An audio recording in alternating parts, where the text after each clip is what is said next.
August 17, 2019. Coconino County, Arizona. A man named Daniel Rivers drives alone through the high desert. 33 years old. Quiet. Independent.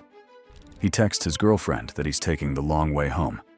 A route of winding dirt roads and red canyons cut deep by flash floods. The sky above him is bright, but heavy with clouds. That time of year, storms come fast. He pulls over beside a dry wash, one of those riverbeds that looks harmless until it isn't. He steps out with his phone in hand, saying he wants to photograph the light. That was the last message he ever sent. When rangers found his car the next morning, the driver's door was open. Keys still in the ignition. Footprints led from the car toward the wash and stopped near the creek bed. There was no sign of Daniel. No bag. No camera. No body. Just silence and the distant hum of water somewhere it shouldn't have been. The next day, a search team found something caught in the mud downstream. A phone. Caked in silt. Half buried, it still worked. On it were a handful of photos and a few short videos. The first clips showed the storm clouds gathering. Gray walls rolling across the desert sky. Wind whipping sand across the lens. A faint laugh as he says, "It's coming fast." The next clip, the creek bed filling with water. A small trickle becoming a brown current. He pans the camera up, lightning, distant thunder, the sound of water picking up speed. In the final video, the water has risen almost to his knees. He's climbing toward higher ground, breathing hard, the current pulling at his legs. The image jerks as he turns, a roar from upstream. Then the frame tilts, and the camera goes under. That's where the recording ends. 12 days later, his remains were found 12 miles downstream, tangled in brush. The phone had already told the story. He didn't vanish into the desert. He was taken by it, swept away in a sudden flood that came faster than he could run. All that remained were those few minutes of footage, enough to retrace his steps, enough to understand. A man chasing the perfect picture of a storm, and a phone that kept recording. But Daniel's wasn't the only device that survived what its owner couldn't.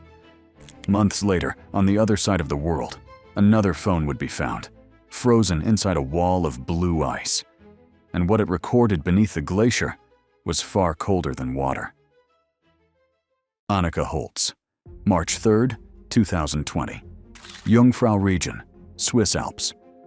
Anakah Holtz was 29, a photographer's assistant.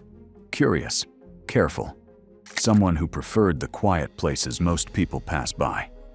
She came to Switzerland alone that winter. A short trip, she said, just a few days of hiking, photography, and air clear enough to think. Her friends described her as methodical, prepared for anything. But no one is ever truly prepared for the mountains. That morning, she left her lodge near the base of the Jungfrau Range, signed the trail register, and told another guest she planned to see the ice caves, temporary caverns that form each winter where meltwater carves into the glacier's edge. She promised she wouldn't go far. She smiled, said she'd be back before dark. She never returned. When Anakah didn't check out the next morning, staff contacted search teams. Her room was untouched, the bed still made, her car still parked outside, its windshield covered in snow. By evening, rescuers were already combing the slopes. Helicopters scanned for signs of movement. A trail, a reflection, anything. But snow had fallen steadily through the night. Any footprints had been erased. The mountains offered nothing back. For weeks, the area was searched. Avalanche dogs picked up faint traces that vanished into the ice fields. The deeper the teams went, the more dangerous it became. Glacial crevasses ran like open wounds across the valley. The sound of cracking ice echoed without source. By April, the search was suspended. No equipment, no body, no answers. And then, 4 months later, the glacier began to melt. A mountaineer named Lucas Brenner was crossing the lower snowfields when he noticed something dark, trapped in ice beside a runoff stream.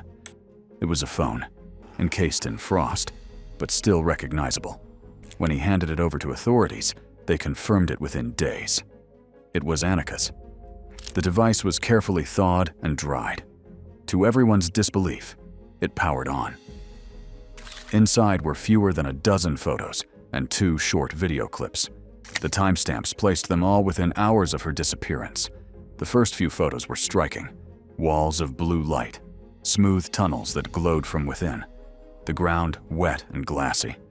In one image, you can see her reflection, tiny against the curve of the ice. In another, she's looking up. Light filtering down through cracks in the ceiling. Dust suspended in the air like drifting snow. Her final photos showed those cracks widening, a fissure above her head, the color of the light darkening. She must have been standing deep inside the ice cave when it began to shift. The first video is calm. You can hear her voice echoing softly as she walks. She says something in German. The air feels alive. Then she stops to listen. A faint cracking sound, like glass settling. She laughs, quiet, nervous. That's the ice singing. The second video is shorter, darker. The camera points upward. Snow dust falls from the ceiling. The light begins to change, paler, flickering, as if shadows are passing overhead. Then a sound. A deep, hollow groan. The lens shakes.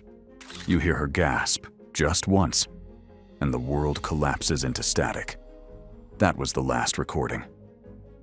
A year later, when the glacier melted again, searchers found what it had hidden.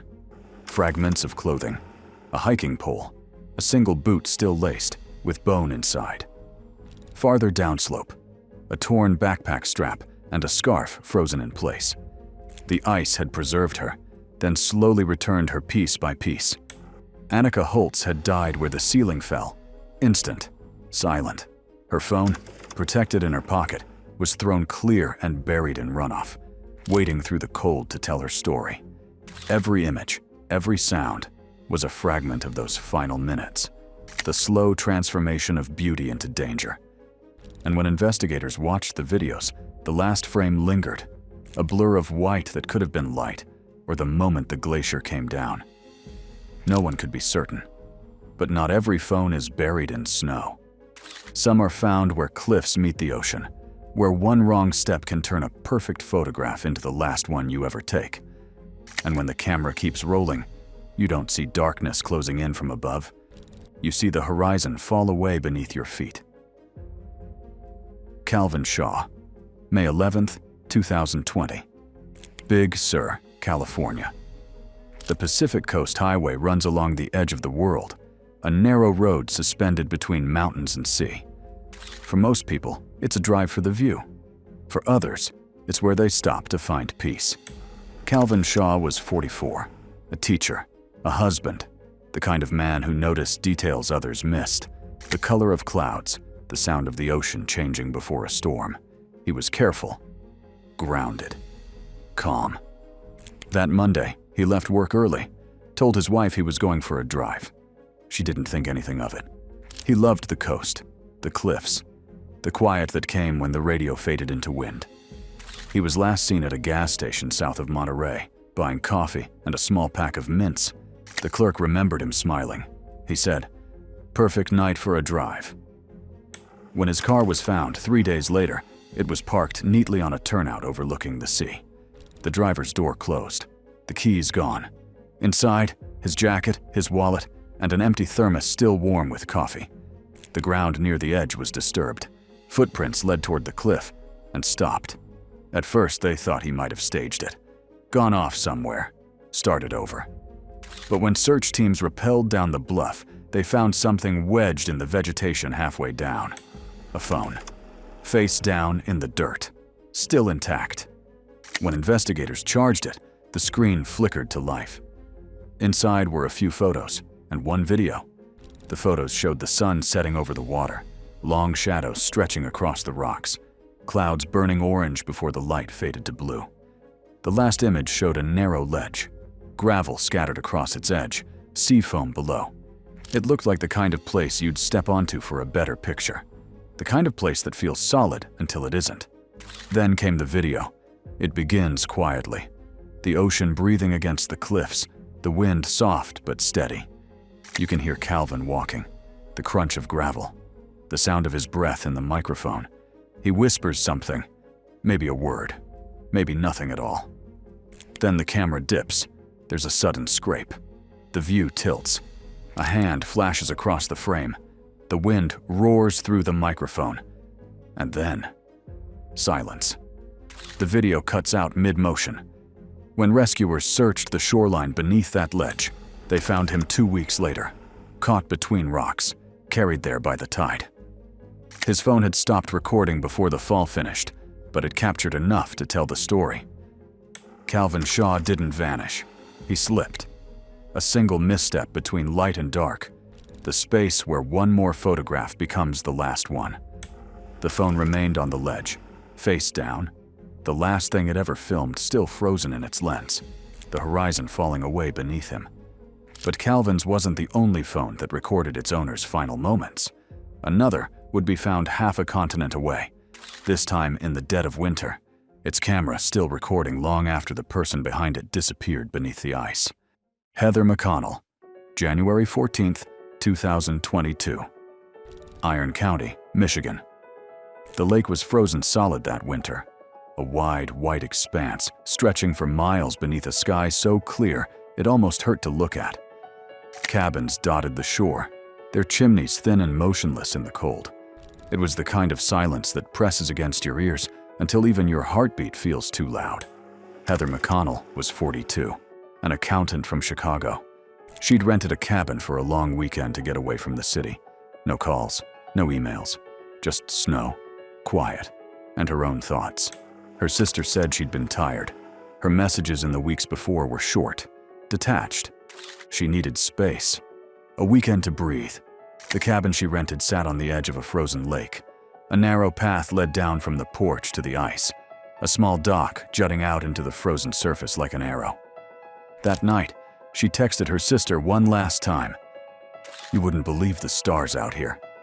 It was sent at 9:47 p.m. No one ever heard from her again. The next morning, her bed was still made. The lights were off. A pair of boots sat by the door. Only her phone was missing. Searchers found her footprints in the snow leading toward the lake, then curving slightly to the right, as if she'd walked along the shoreline. Farther out, the prints became faint, and then they stopped. The ice was solid near the shore, but thinner where the water moved beneath it. Searchers tapped the surface with poles, listening for hollow spots. They found one, a wide, dark circle in the center of the lake, rimmed with cracked ice like shattered glass. Divers went in 2 days later. The temperature was below zero. Visibility was almost nothing. They found no body. Months passed. Winter gave way to spring. When the thaw came in May, a fisherman spotted something tangled in branches near the shoreline, a phone. It had been propped into the crook of a tree, half hidden by moss and snowmelt. The case was cracked, but the device still worked. What they found inside was a single, continuous video, nearly 10 minutes long. The phone had been recording from the moment she left the cabin. It begins with the crunch of boots on snow, the sound of wind moving through the trees. The frame wobbles. The phone is wedged in a branch, facing the lake. In the distance, Heather walks onto the ice, a small figure under the pale glow of a winter sky. Her footsteps echo softly as she moves farther from shore. You can hear her humming, faint, almost absent-minded. She pauses halfway across, looks down, and kneels. The surface groans beneath her, then a sharp crack. She stands, takes a few cautious steps backward. The sound stops. For a moment, she just stands there, looking toward the horizon, completely still. Then another crack, louder. She turns to run. The ice splits. She falls forward, arms outstretched, and disappears. The water beneath the ice swirls black and silent. For several seconds, nothing moves. Then the camera shakes slightly, a vibration from the wind or from something deep below. The lens catches the rippling surface where she vanished, the widening circle of broken ice, then darkness. The recording continues long after she's gone, just the creak of the frozen lake, the whisper of the wind through bare branches. 10 minutes of silence and cold. Then the battery dies. Her body was never recovered. Divers searched for weeks, but the lake's undercurrent is strong. a network of unseen channels that run beneath the ice and carry what they take. The phone, however, told the story. A quiet evening, a curious walk, a moment of stillness before the sound that changed everything. It recorded until the end, unmoving, patient, as if waiting for her to come back. Heather McConnell didn't vanish into thin air. She vanished into water so dark and cold, it erased even sound. And the camera that watched her disappear was the only witness left above the ice. But sometimes, the things people record aren't accidents. Sometimes, they go looking for the places that others avoid, places built on silence and decay, where danger isn't weather or water, but curiosity itself. And that's where the next phone was found, on the floor of a crumbling building, pointed toward an open elevator shaft, still recording. Marcus Lewis. February 14th, 2017. Detroit, Michigan. The city had been silent for years. Blocks of brick and concrete left to weather and echo. Stairwells filled with dust, windows blind with soot. Among them stood the old Wilmar Hotel. 13 stories of rot and silence. A place that once held laughter, music, lives. Now it held only echoes. Marcus Lewis was 22, a student, part-time security guard, and weekend explorer. He wasn't reckless, just curious. The kind of person who believed that forgotten buildings had souls, and that if you listened closely enough, you could still hear them breathe. He went into the Wilmar Hotel on Valentine's Day. It was a cold Tuesday night. He told his friends he wanted to film one last walkthrough before the building was scheduled for demolition that spring. He'd been there before. This time, he went alone. At 8:46 p.m., he sent a text to a friend. Got a weird feeling tonight. Feels different. That was the last message he ever sent. When he didn't show up for work the next morning, no one worried at first. But by evening, his car was still parked in the same spot, a cracked lot across from the hotel. Inside, his jacket and a half-empty bottle of soda. His phone was missing. 2 weeks later, police entered the Wilmar for an unrelated inspection. What they found on the 5th floor stopped them. A flashlight lying near a collapsed stairwell, and next to it, a phone, screen shattered but still flashing faintly when they lifted it. It belonged to Marcus. The device contained only a few photos and 2 short videos. The first image was almost artistic, dust floating in a beam of light through broken glass. The next few showed long corridors, doorways open like mouths, wallpaper hanging in strips. His voice can be heard quietly in the background, narrating as he moves. He sounds calm, almost reverent. This place feels like it remembers. In the first video, he films himself descending a stairwell. You can hear his shoes crunching over debris. Somewhere below, metal clatters. Maybe a loose pipe, maybe wind. He laughs nervously. "Okay," he says softly. "Not alone, after all." The flashlight beam swings back and forth. Nothing. Then comes the final recording. It begins with the camera pointing toward an open pair of elevator doors. Their metal edges are rusted, bent outward as if forced open. The inside is a hollow shaft, a column of darkness descending into nothing. You can hear Marcus breathing. He whispers, "I think the cables are still here." He shines the light downward. The beam catches a single cable, dangling loosely in the black. He leans closer, filming the depth. "Can't even see the bottom," he murmurs. There's a faint metallic echo, something small falling. The camera shakes. He must have leaned too far. A sudden tilt, a scraping sound. Then the flashlight drops. The beam spins wildly across the walls, flashes across his hand reaching forward, and cuts to black. That was where the video ended. Investigators found his body the next morning at the bottom of the shaft. He had fallen nearly 50 feet. His phone, remarkably, had stayed wedged in the doorway above, angled down, still recording long after the fall. Marcus Lewis didn't go looking for danger. He went looking for something that used to be alive. A story, a trace, a sound, and he found it. In the silence of that hotel, his curiosity became its last memory. The Wilmar was demolished 3 months later. The lot is empty now, a patch of cracked concrete, where wind moves through the weeds like breath through a broken pipe.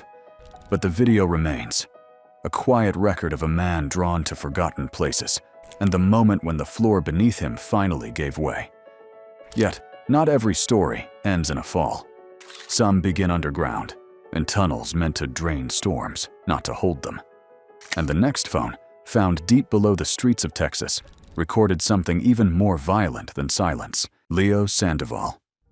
October 5th, 2018, San Antonio, Texas. The rain had been falling for days, the kind of southern storm that swells the air with static and leaves the streets shining black beneath the streetlights. For most people, it meant staying inside.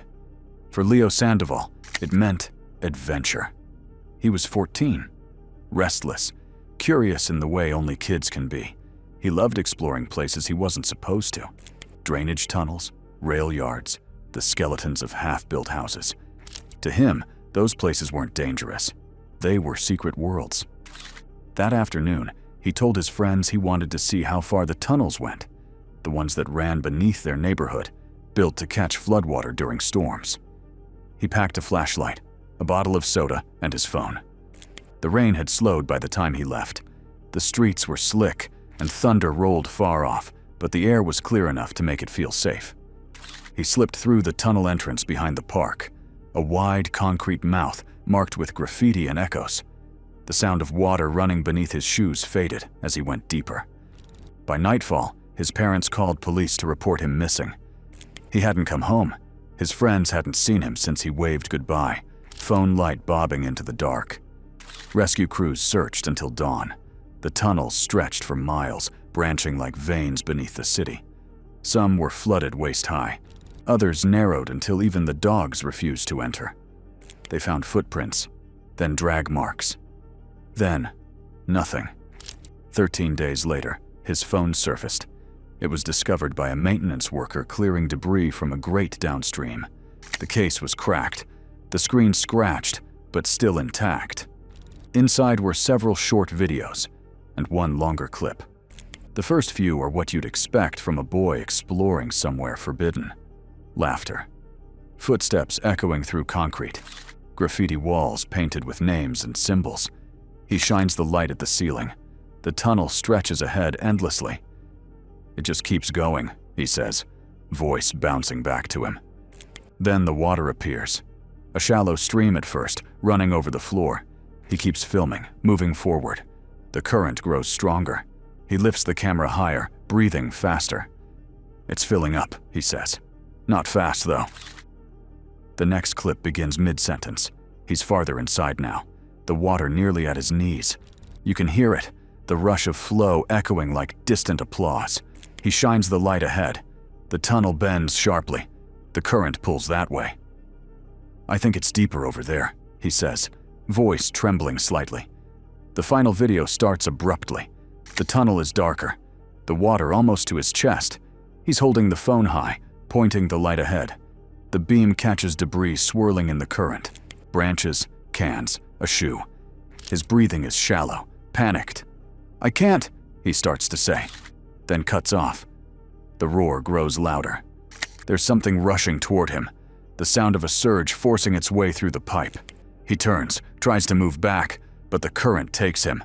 The phone jerks, spinning. The light flashes across walls, then water. There's a shout, half a word, and the clip ends in static. When they found him 2 days later, he was wedged against a debris grate half a mile downstream. The surge had swept through the tunnels faster than anyone could have survived. Investigators used the videos to piece together his final moments. The sound of the rising water, the change in his breathing, the echo of his voice swallowed by the tunnel. His phone had captured everything. Leo Sandoval didn't disappear in the storm. He was caught inside it, pulled beneath the city he thought he knew. His last words were never clear, just breath, water, and the sound of concrete walls closing around him. The tunnels were sealed that year. New barriers, new warning signs. But every heavy rain still brings the same rush beneath the streets. And locals say you can hear something else mixed in with it. A voice, a laugh, the sound of someone still exploring in the dark. But not every story ends where it began. Some start in the wilderness, a simple walk, a familiar path, and a phone that outlasts the person holding it. And the next one would be found deep in the woods of Oregon, where the forest closes in and even daylight feels lost. Emma Carter. October 9th, 2021.